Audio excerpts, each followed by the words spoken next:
The village of Nyani was known for its quiet, star-filled nights, but no one dared to wander outside after sunset.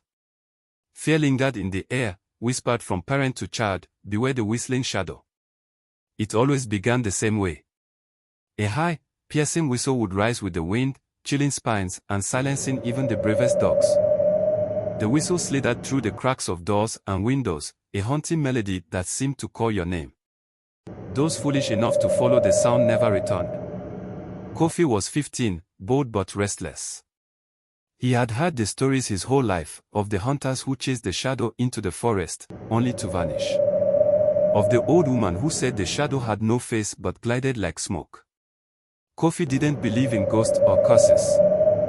He was sure it was just a tale to scare children. But that belief was tested one night when the whistle began again. It was louder this time, sharper, like it was calling just for him. As his family bolted the door and prayed, Kofi stood by the window, his heart pounding. He couldn't help himself, he had to know.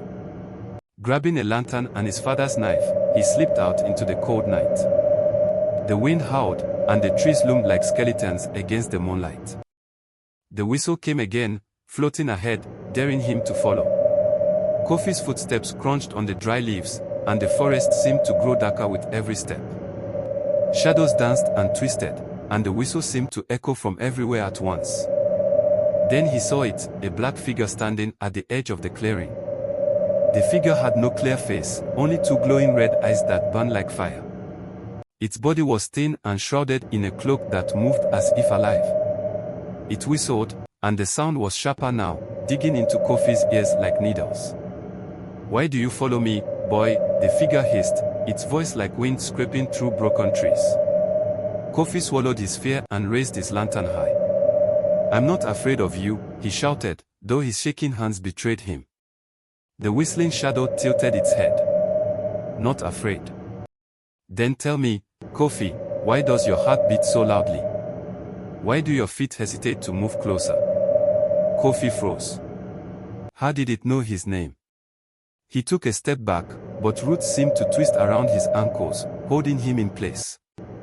The shadow began to glide toward him, its whistle rising in pitch until it felt like the air itself was screaming. Desperately, Kofi raised his father's knife and slashed at the shadow, but the blade passed through it like smoke. The figure laughed, a cold, hollow sound that echoed through the trees. "You cannot fight me," it said. "I am the forest anger, the spirit of those who disrespected its life.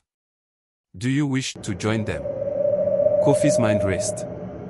He remembered the stories, how the forest had once been lush and full of life, until the villagers began cutting down trees and hunting its animals without care.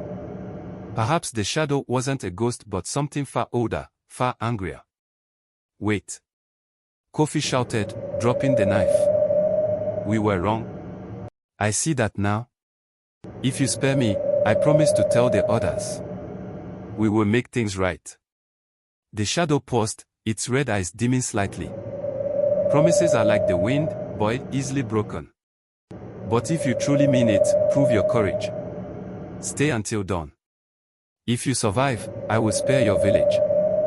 Kofi's heart sank, but he nodded. The shadow vanished, leaving him alone in the dark, where whispers and strange sounds surrounded him all night. He sat beneath a tree, trembling, as glowing eyes watched him from the darkness. When the first rays of sunlight broke through the trees, the forest fell silent. Kofi stumbled back to the village, pale and shaken but alive.